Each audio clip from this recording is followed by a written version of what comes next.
It's time for Coffee with the Chicken Ladies, a podcast for people who love chickens.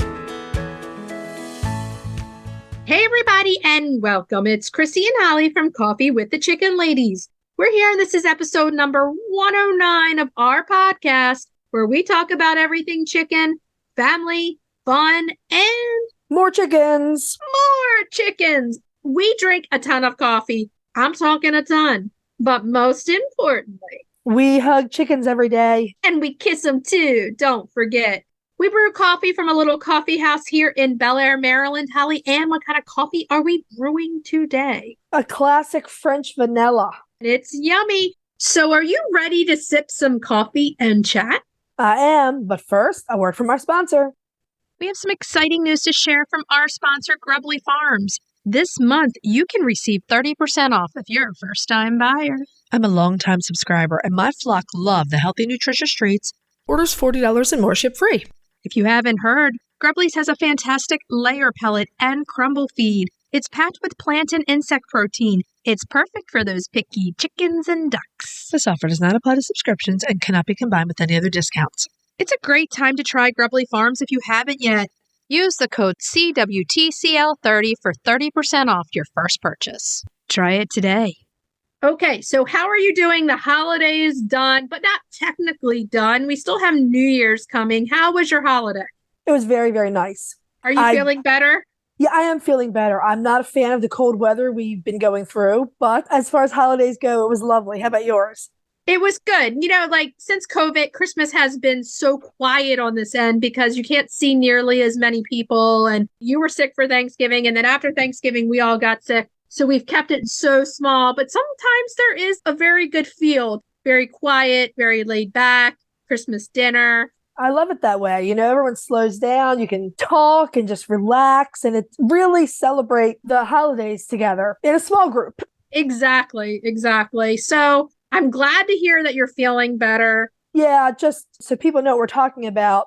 I was sick with the flu and pneumonia over Thanksgiving, and then right before Christmas had like a relapse of pneumonia. Good times. Yes, I just want you to feel better. Yeah, me too. And we missed it in between, but you did have your birthday. So happy birthday again, officially. Thank you again.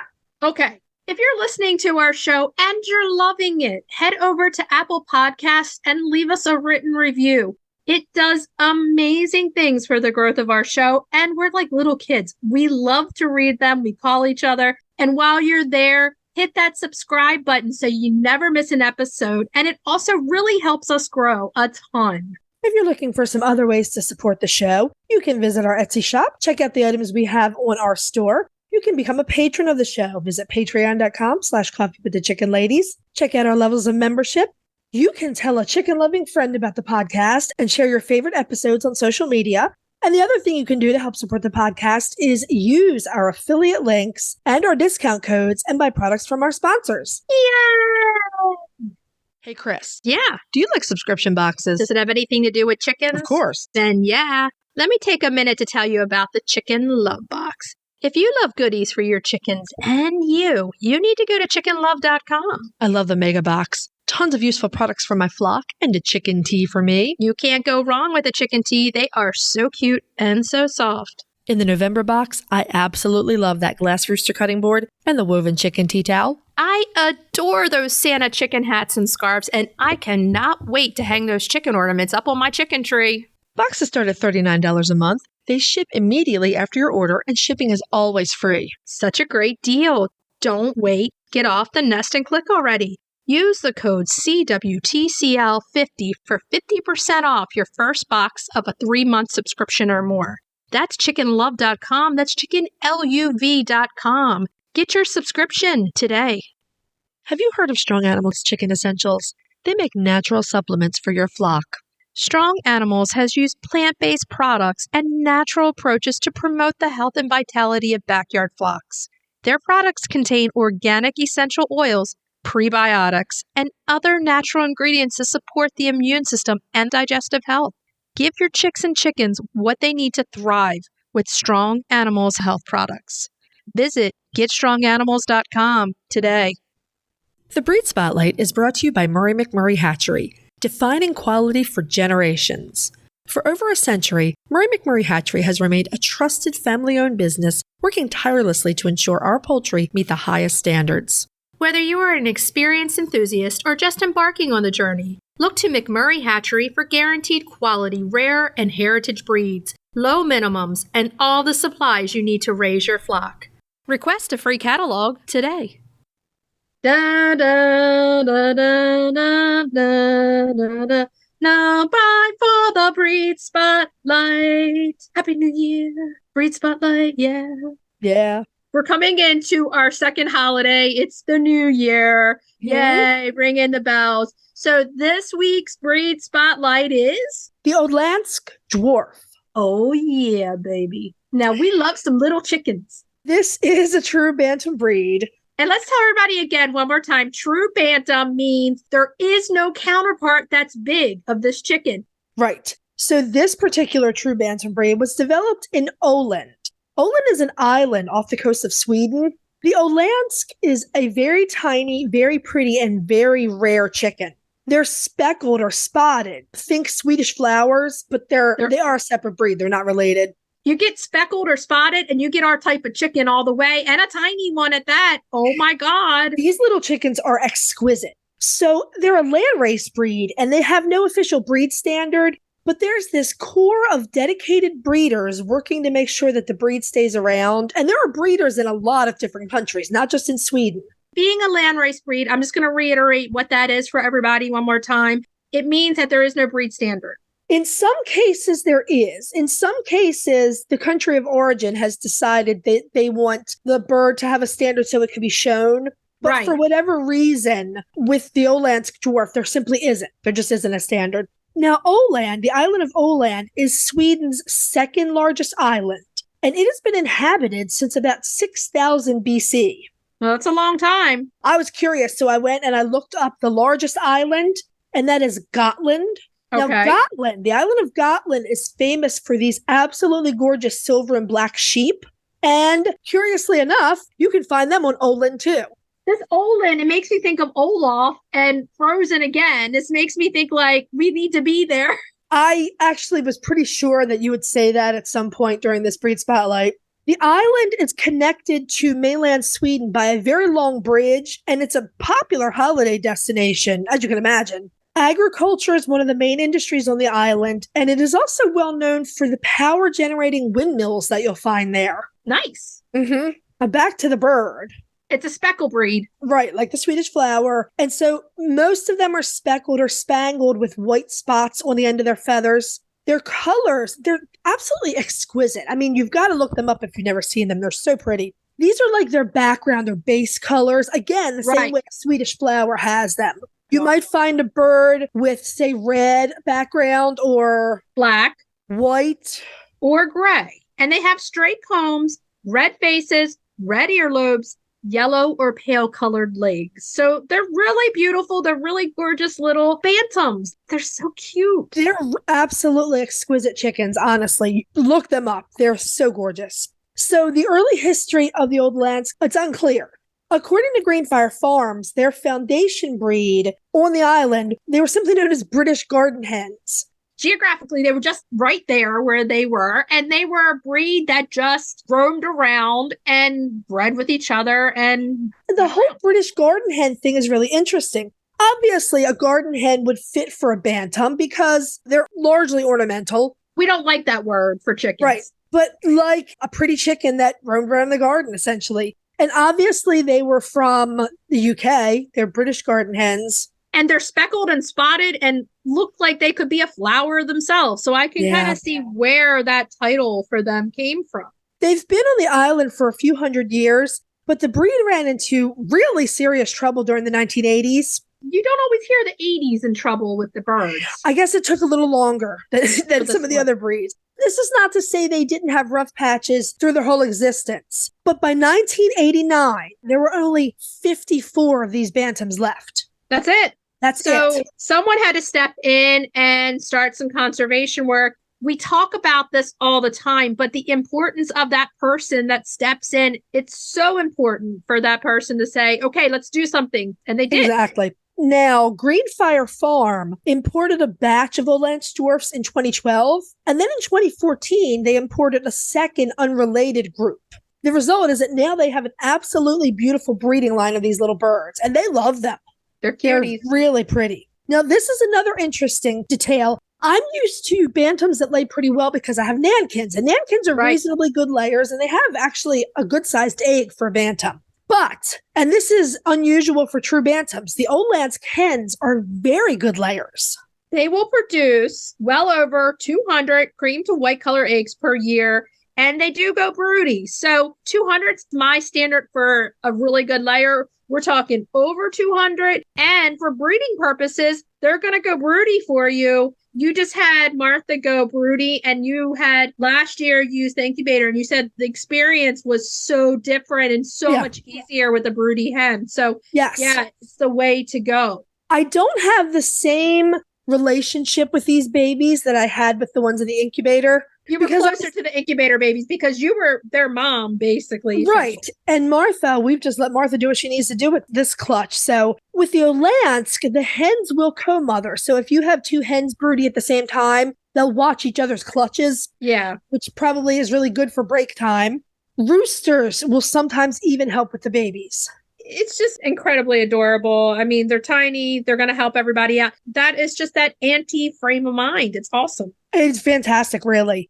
They're a friendly breed, and they really like to hang out with their people. I get the impression that they'll tolerate some hugging, but they're not cuddle monsters, you know, but they want to be with their people. Yeah, I mean, if you want a bantam that's going to be a cuddler, that Pekin or the Cochin bantam might be a better choice. But, you know, this little bird is adorable and needs some help. They never stop moving. They're almost never still. They're always scratching and digging, and they've always got something going on. This was interesting to me, too. They are relatively cold hardy. And that's odd for a bantam. But what we say, keep it all relative. Every bantam, it's a tiny little chicken, less on them to keep them warm. You're going to have to still do some heating for them with the panel heaters, or just bring them inside. We're getting a lot of questions just recently about temperatures are going way down. I have bantams. What do? You can never, ever go wrong by bringing those chickens in for a night. Never. Yeah, if that's your option, if you can do that easily, do it. Absolutely. Exactly. You can't go wrong with that. And if not, add in the panel heater. Some of the Olandsk boys have a good-sized comb on them. Very, very pretty. The same with my nankins. My nankin roosters have pretty big combs, which is why there's a panel heater in every single one of my bantam coops. Exactly. Bantams are naturally heat hardy. So if these guys can tolerate a little more cold than some bantams, they might be great in areas like the mid-Atlantic or any place else that has strong summers and winters. Right, because you very rarely see a bantam that says they're pretty cold hardy. I'm also not sure I always believe it, because I recently saw someone say that about sea brights. Oh, no. No. So I'm not sure I believe it, honestly. Right. Like you said, they're still like less than a 2-pound chicken. So I feel like this chicken would be a good chicken for someone who doesn't have a lot of space in a homestead area, who wants a lot of eggs. Every 2 is going to equal 1, but you're going to equal out along the way because they're going to be really, really good layers. And an urban chicken keeper, this is going to be a great chicken for someone like that. Yeah, like if you are in an urban area or you just have a small lot and you want to do like micro or mini homesteading, they are a fantastic breed for that. I totally agree there. They're also very good foragers, so it sounds like they're probably fantastic at turning over garden beds and compost piles. As long as you're out supervising them, that's the best thing to do. Let them turn those gardens over. They're also an amazing breed for someone who enjoys watching beautiful chickens. Like if you're a connoisseur of a beautiful chicken, this one would fit your bill. I get lost in watching the chickens. It's sometimes better than TV, better than reading a book. You lose your track of time. You just get involved in the moment. It's almost like its own form of meditation. I agree. You can turn off your racing, what do they call that, monkey mind? You can turn off your monkey mind and you can just focus on the chickens. It's almost the same as a breathing meditation. It's wonderful. Exactly. And this little breed would be beautiful to watch on top of always moving around. And that's the part that gets your brain in a really good spot. Let's talk about where they are available. Well, you can find them here in the US as well as Europe. We've been talking about Green Fire Farms. You can get them there. They're straight run. There are also some smaller breeders who probably got their stock from Green Fire originally, who will sell chicks and grow out sometimes if you're looking to just get specific sexes. Right. There is also an active Olandsk Dwarf breeder group on Facebook, and that will be a great starting point to try to find a breeder, plus have people answer questions about them. You can get these in Europe for all of our European listeners, so that's good for you too. There still are Olandsk dwarves on the island of Åland. Now, they're not APA recognized at this point in time, and I've read in several places that because they're a land race, they have no breed standard even in Sweden. I didn't find anything to the contrary in all my research. If there's anyone out there that knows if someone has made a breed standard, let us know, because we can add that to the show notes. They're known for not having a standard. That's kind of what makes them intriguing to me, to be honest with you. I agree that there's something about landrace breeds that I really, really, really like. It's one of the reasons I chose the Swedish flowers way back when.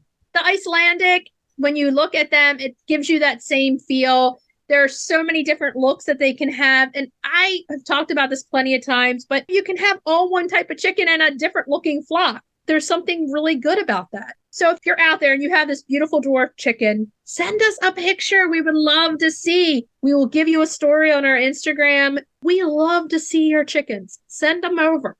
If you're looking for a chicken coop that's produced in a planet-friendly, sustainable way, try Nestera. Each coop is made from highly durable, 100% recycled plastic that keeps the equivalent of up to 2,000 shampoo bottles out of a landfill. Their clean, modern design will fit into any garden or run area and comes with an industry-beating 25-year warranty and a range of handy accessories. Simple to put together, so quick and easy to clean, and most importantly, red mite resistant. Your chickens will love it. Quick shipping from Amazon.com or Nestera.us. Use our code CWTCLP10 for 10% off. Check them out today. Roosty's proudly sponsors Coffee with the Chicken Ladies. If you're raising chicks or keeping chickens, take a look at Roosty's store on Amazon.com. We've personally tested their products and we're huge fans. They have their famous nesting pads, those fantastic chick water and feeder kits, do-it-yourself port feeder kits, water a nipple, and water or cup kits. And you don't even need to drive to the stores. They're all available for prime delivery on Amazon.com. Visit Amazon.com and check out the Roosties range or follow the link in our show notes. Okay, so are you ready to move on to main topic? Yeah. Yeah. Okay, so this week our main topic is our year in review. We're going to look back to what 2022 was for us. Good, bad, and ugly.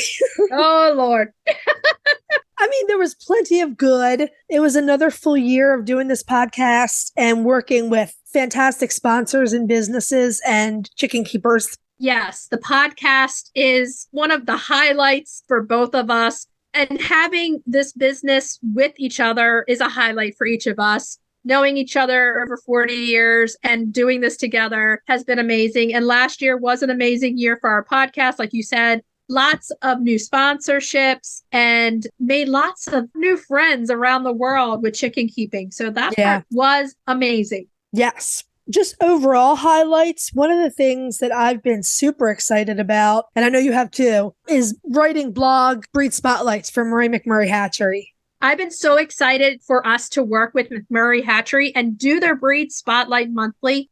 It's one way that our podcast can come out of that podcast world and go into another realm. And McMurray is an amazing partner to work with. We love them. Writing for them has been such a joy. Yeah, they're wonderful to work with. They, unfortunately, were hit with the avian flu earlier this year, and we did talk to Tom Watkins about that. Most of our dealings have been with the marketing department, so Ginger and Cassidy, and they're just amazing and awesome and everything good. Amazing business women. And Tom Watkins, he loves chickens. Oh, yeah. Talk about having a CEO and manager who is truly dedicated to chicken breeds. That's why McMurray gets some of our highest praise. We just love that.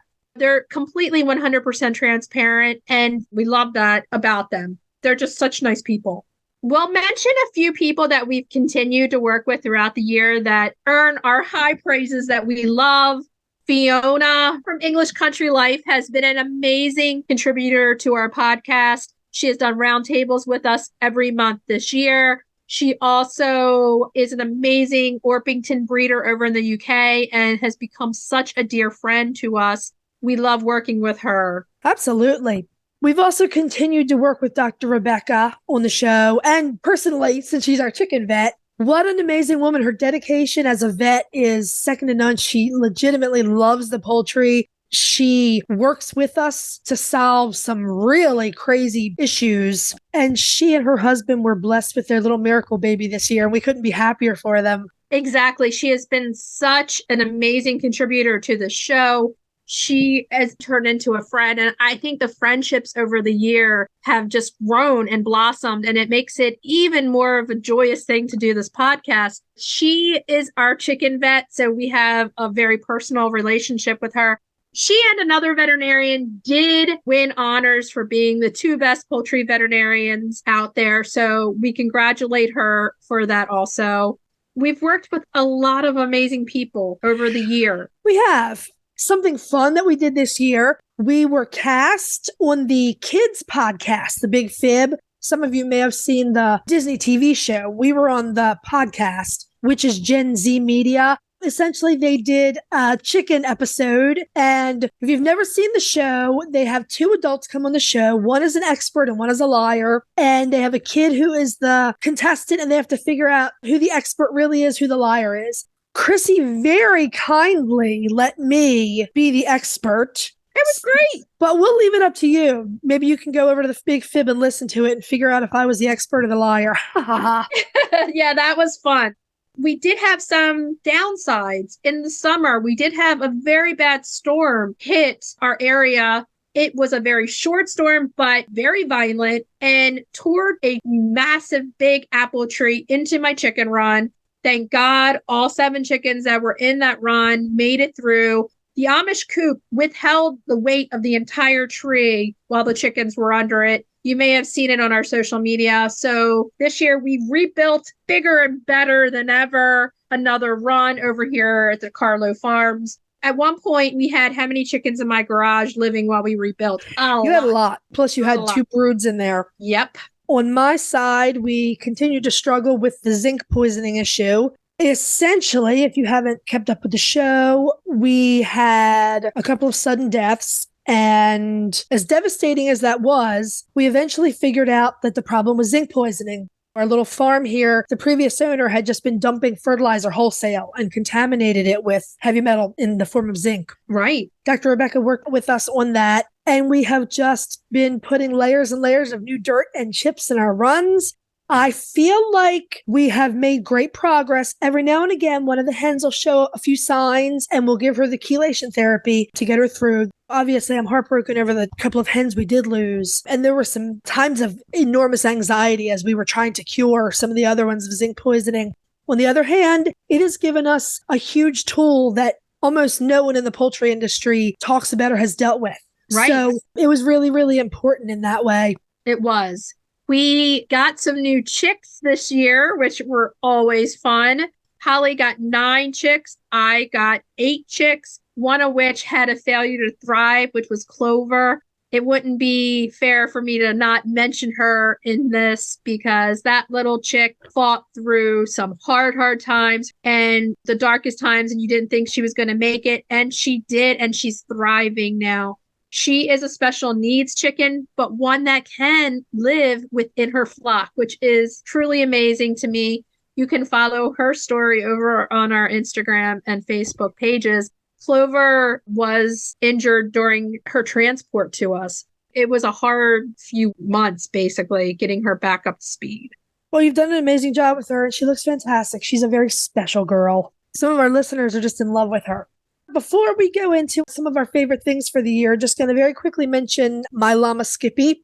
If you are a longtime listener, you will have heard this story. If not, I'm going to keep it very brief. Skippy was one of my first 2 llamas. I'd had him for 18 years. In early September, someone came onto my family's farm and attacked him. I don't even want to talk about it other than to say we had to euthanize him, and it was horrible. There have been some of you asking if there were any results from the police investigation. The answer to that is no. So thank you all for your well wishes and your kindness and your support through that, because it was one of the most awful things that ever happened to me in my life. It was terrible. We all cried, but the outpouring of love that we felt afterwards was amazing. For a second there, you lose hope in everything. And then the outpouring of love that came back in was pretty good. Poor Skippy, may he please rest in peace. Yeah, I know he's in peace.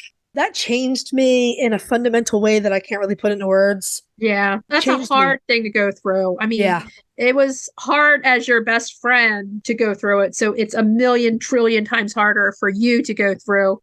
After that, my mom did get very critically ill and came very close to dying in September due to septic shock. We won't go into details. September was one heck of a month. It was horrible. And she was rushed to the hospital in critical condition on a ventilator for 24 hours. And she pulled through after 11 days in the ICU. My parents have been staying with me since. They will be probably going home after the first of the year. Her numbers are up, so she is feeling much better. We've had some really good times over the year, but we've had some tough times. Yeah. And we just pull through and we lean on each other. And that's one of the things I think over the year and really over the years, we lean on each other and it's good. Yes, you know, absolutely. like to be there for you. Going through all that with your mom was really hard. It was tough. I've got to tell you, I haven't seen her that much since we were kids. So it's been nice to come to the house and see her. I've enjoyed that. And now she's finally feeling better. And, you know, it's great. It's really, really good to see. With that said, let's move on to some of our favorites of the podcast. So we'll start with Breed Spotlight. What was your favorite Breed Spotlight of the year? Oh, so many fascinating chickens. Oh, I loved all of them. But I think my favorite spotlight to do was the Rhode Island Red. I didn't know the history behind the Rhode Island Red, so I had great fun researching it. I just thought it was fascinating. And it's the quintessential American chicken, so it was great to know the background. We're kind of re-going through some of the breeds and getting even more history and even more facts for you. My favorite, I think, is the Buff Orpington, because there are so many different facets of it that you really don't know. And then there's the whole family dynamic behind it. What a proud family this was of this chicken breed. The Cook family in general, they kind of changed the face of chicken keeping in a lot of ways with their Orpingtons. If you haven't listened to either one of them, the Orpington and the Rhode Island Red that we did this year, you might want to check them out because if we do say so ourselves, it's good stuff. Okay, so let's move on. We were thinking, who's one of our favorite guests of the year? We had the most amazing guests. We thank all of them for coming on. So let's just list who you think was one of your favorites.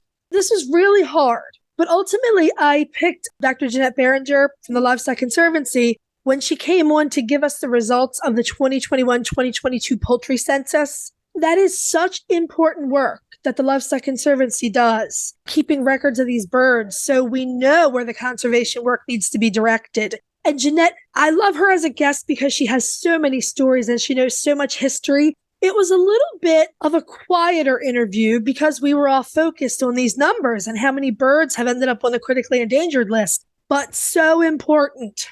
Yeah, and I think after that, it changed our focus even more, focusing a lot more on these birds that are in major danger and giving some more life to them. So yeah, That was an amazing interview and eye-opening and somewhat sombering. There was an overall somber note to it, but you can't choose the breeds that need conservation. You can't give them the help they need if you don't know which ones they are.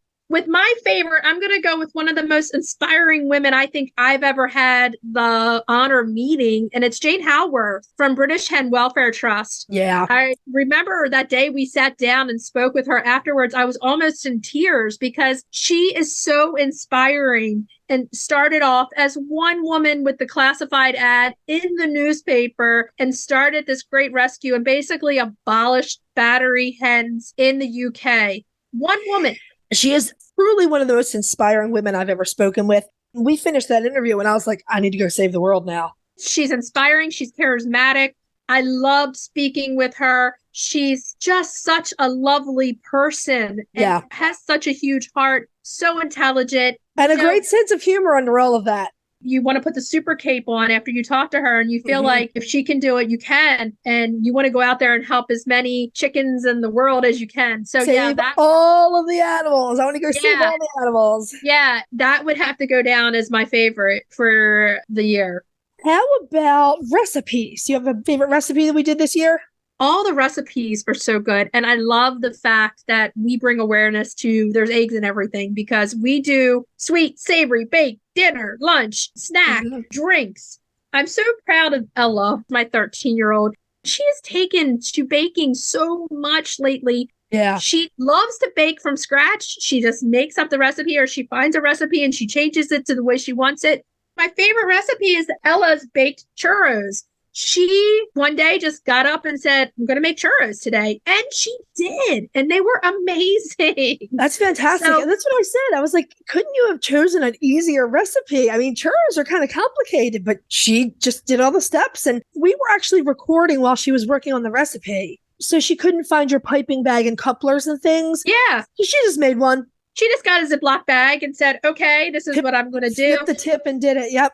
And that's what I love about her. She's resourceful and she is willing to just say, okay, I want to make this. Now, I will say this. She leaves the kitchen in shambles. And I tell her, I'm like, look, you can bake anything you want, but please clean up after yourself. So Ella's churro recipe, and they were delicious. They smelled amazing. They smelled so good. They were so good.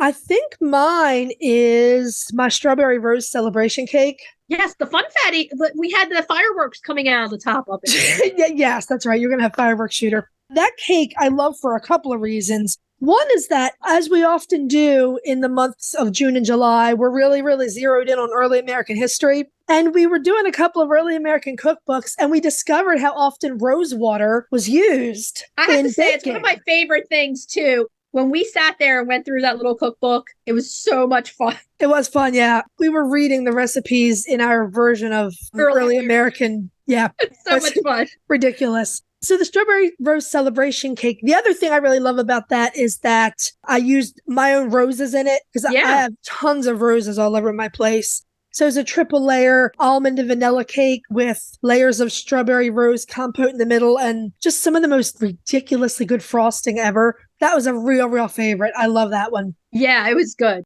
All the recipes, we sit down, we brainstorm. How can we use eggs in a different way? I love that because everyone gets bored with scrambled eggs. You know what? I don't either. But eggs are in everything. I love that we bring awareness to how you can use these eggs every week in maybe a slightly different way.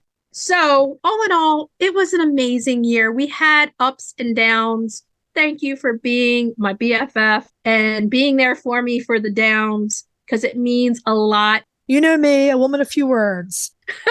Likewise, 100%, and thank you. Yeah, it's been an amazing year, and here's to a million more. Talking chickens every week. Yes, best job ever. Best job ever. And you know what? Thank you to our listeners. Thank you so much. Without you, we would not have a show. We love you guys. Yes, we do. Thank you, thank you, thank you. Okay, so now we're going to move on to cracking the eggs. Cracking those eggs. We're flipping it up a little bit today. Well, you know, New Year's Eve is coming up, so we're doing a cocktail. This is quite an interesting cocktail. This one packs a punch in more ways than one. It has both cognac and brandy in it, but yum. Despite the fact that it's called a coffee flip, it doesn't have any coffee in it. What? Some people think it's called a coffee flip because it looks like coffee when it's shaken and poured into a glass. Okay. We know for sure that this drink has been around since the 1950s. Some sources say that it's been around since the 1800s. I'm not sure which one is right. It is very similar to a brandy flip, but it uses whole eggs instead of just egg whites. We're going to use the whole egg. So we're going to drink the whole egg in this drink? Yeah, you are. Wow. So obviously, if you're making this for elderly adults or anyone who's immunocompromised, pasteurized eggs or maybe a pass on this one because this is the whole raw egg. Right. If you want to add a coffee taste, we recommend adding a little bit of a coffee liqueur. Oh, yeah. You can't go wrong with coffee liqueur. Yeah. You can probably do it with a splash of real coffee. But, you know, at this point, you may as well just gild the lily and add some more liqueur in there.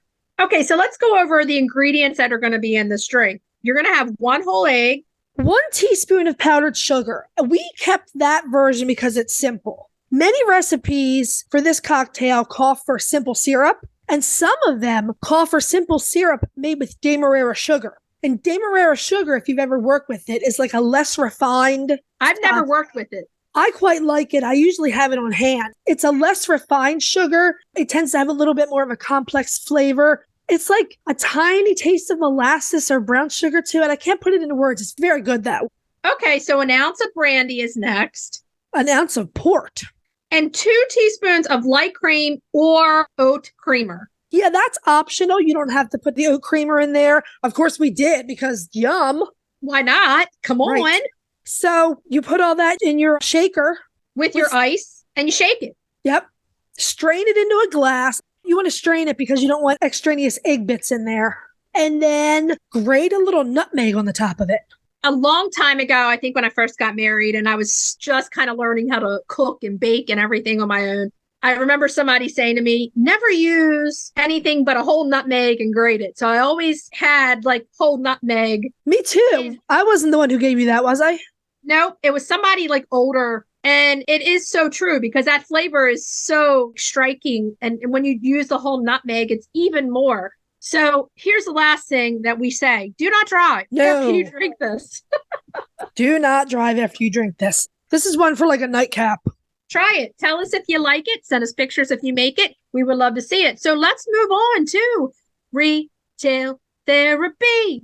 Retail therapy. Yeah. Okay. So this week, we're going to do our annual New Year's week talk about chicken booze. Chicken booze. It's all about the chicken booze. I have 2 offerings this year. How many do you have? Probably 1. That's okay. So my first offering this is a new one, Victoria Vineyards Farm to Table Chardonnay. Okay. It is produced by Fowles Wine. There's an adorable hen on the label. I don't like a big oaky Chardonnay. I don't either. This particular Chardonnay has a little bit of an oak taste, but overall is a very fruity wine. Okay. Excellent addition to your chicken booze. Again, that is Victoria Vineyards Farm to Table Chardonnay. That's awesome. This year, my contribution to chicken booze, this year I went to Fredericksburg, Virginia to meet with our cousins from out of town, and we had a great day antiquing. At the end of the day, we went to a historic farm vineyard, and the chickens were right there with us. There were donkeys, there were horses. And this winery is called Wilderness Run Vineyards, and it's in Fredericksburg, Virginia. And it's a world of farm and wine, and they actually do make a beer there also. And on their labels are chickens. So the whole thing that I love is farm brews and farm wineries. You go there and you can sit right next to the chickens. The chickens walk around from table to table and greet everybody. So when it's off season, do they let the chickens out in the vineyards to clean things up? I believe they do. And I believe that the chickens do free range around. They had a very large area for them along with all the other animals. That's yeah, good their stuff. wine is delicious. So that's my contribution for the chicken booze this year. It's a place I found. I loved it. I want to go back. You and I need to go back. That's Absolutely. Sure. Well, we were planning on it, but December didn't go the way we planned. That's okay. It did not. Well, we're going to wrap up the chicken booze with my other offering. Now, in previous years, we have profiled the chook. Yes. Which is an offering from Australia. This year, they have added a Shiraz Viognier blend.